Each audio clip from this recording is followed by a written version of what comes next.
Hello, children.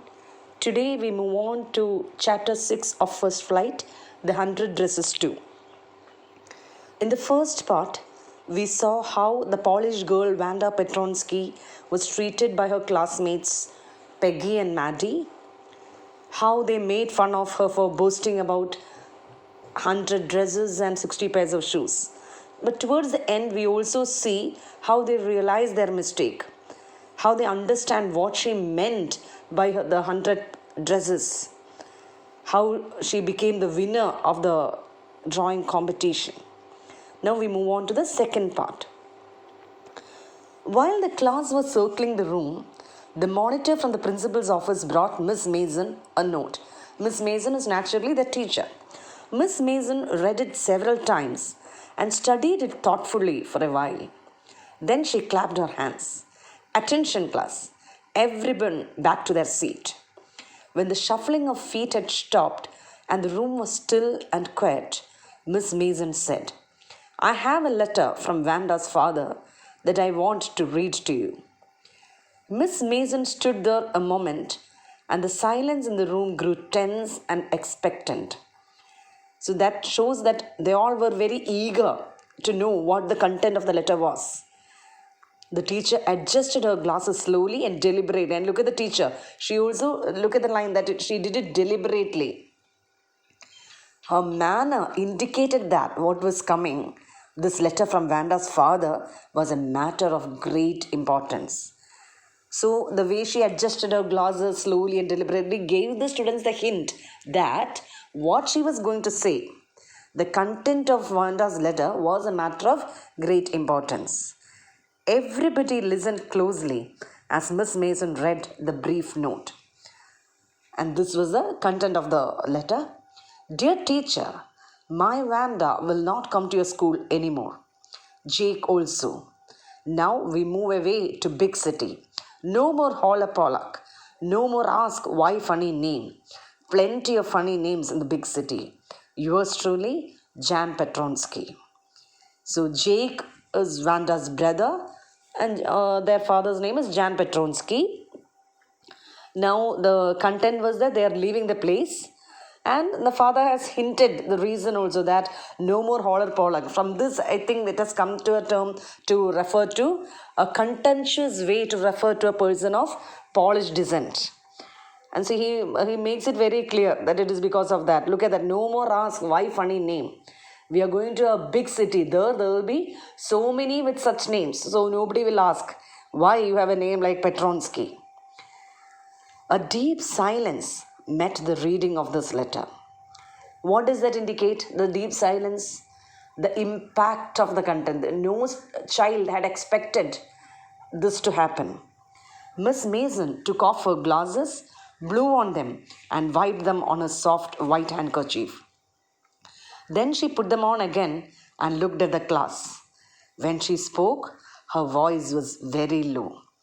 "I am sure that none of the boys and girls in room 13 would purposely and deliberately hurt anyone's feelings because his or her name happened to be a long, unfamiliar one. I prefer to think that what was said in thoughtlessness. I know that all of you feel the way I do, that this is a very unfortunate thing to have happened. Unfortunate and sad, both. And I want you all to think about it." So as a good teacher, she made it very clear. She said that she would like to believe that you all did it out of thoughtlessness, not as a deliberate act. And now you will be feeling that this was something unfortunate to happen. The first period was a study period. Maddie tried to prepare her lessons, but she could not put her mind on her work. She had a very sick feeling in the bottom of her stomach. True, she had not enjoyed listening to Peggy ask Wanda how many dresses she had in her closet, but she had said nothing. She had stood by silently, and that was just as bad as what Peggy had done. Worse, she was a coward. At least Peggy hadn't considered they were being mean. But she, Maddie, had thought they were doing wrong. She could put herself in Vanda's shoes. Now, this paragraph tells us about Vanda's mindset.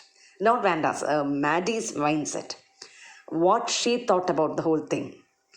Now, when the result of what they did was something that they had not expected, Maddie actually cannot contain herself. She feels that she could not concentrate on her work.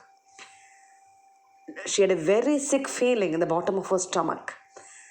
And she's actually telling herself that she had not enjoyed listening to Peggy asking Vanda how many dresses. So all the while when Peggy used to make fun of her, asking how many dresses do you have, Maddie didn't like it.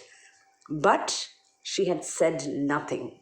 Maybe Maddie did not join in the conversation, but what did she do? She didn't say anything. She didn't stop Peggy from doing that. She had stood by silently, and now she realizes that what she did was as bad as what Peggy did. Understand? Okay, I did not, she can justify her action by saying that I did not call her, I did not ask her. But now she thinks that what I did, when Peggy asked such questions, I did not stop her. I just stood by silently. That is also equally wrong. And to an extent, she feels that that was worse because she was a coward. She didn't have the courage to stop her. And she thinks that Peggy, when she asked her how many dresses did she have and all, Peggy did not consider those questions mean or it is wrong. She just said what she felt. But Maddie, that time itself, she had realized that it is wrong, but did not do anything to correct that. She could understand Vanda's feelings that time itself, but she remained silent and she feels guilty for that now. Goodness, wasn't there anything she could do? If only she could tell Vanda she hadn't meant to hurt her feelings. She turned around and stole a glance at Peggy, but Peggy did not look up. She seemed to be studying hard. Well, whether Peggy felt badly or not, she, Maddie, had to do something. She had to find Vanda Petronsky. Maybe she had not yet moved away. Maybe Peggy would climb the heights with her and they would tell Vanda she had won the contest, that they thought she was smart and the 100 dresses were beautiful. So, with these thoughts in her mind, she just looked at Peggy, but she found Peggy involved in her work. So then she decides that whether Peggy feels the same way as she feels or not is okay, but she has to find Vanda Petronsky. Maybe Peggy will accompany her and she will go and tell her that she had won the contest and she is very smart and the 100 dresses were beautiful, because that is the only way to the only way to show her repentance. You cannot undo what is said, right? The only way is that at least telling all this, that going to her and telling that you have won the contest and your 100 dresses are beautiful. Okay, we'll stop here and continue in the next audio.